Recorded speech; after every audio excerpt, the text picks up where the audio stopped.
Ja nämä meidän pelaajat kehittyy koko ajan. Ja missään tapauksessa meidän ei pidä ajatella, että no ei taaskaan, ei ole. Ja tämä on lähtenyt niin huonosti nyt liikkeelle, että puolikas pelattu ja me ollaan niin huonossa asemassa, ei tästä mitään tule. Siis mehän ollaan tässä kehitysjalalla mukana. Me ollaan kehittämässä suomalaista jalkapalloa kaksin käsin. Ja meidän täytyy tiedostaa se taso realistisesti, rehellisesti. Meidän täytyy tiedostaa, mitä meidän pitää tehdä, mihin meidän pitää keskittyä. Ja näihin asioihin on keskitytty. Mutta nyt tämä positiivinen ilmapiiri on kääntynyt erittäin negatiiviseksi. Mitä sä ajattelet tästä?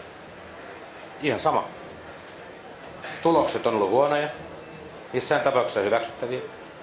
Ja se ilmapiiri on se, mikä se on.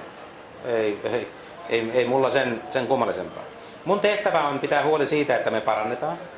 Mun tehtävä on pitää huoli siitä, että Unkari kaatuu 13. päivä kesäkuuta. Ja sen jälkeen me pärjätään otteluissa. Ja siihen mä keskityn.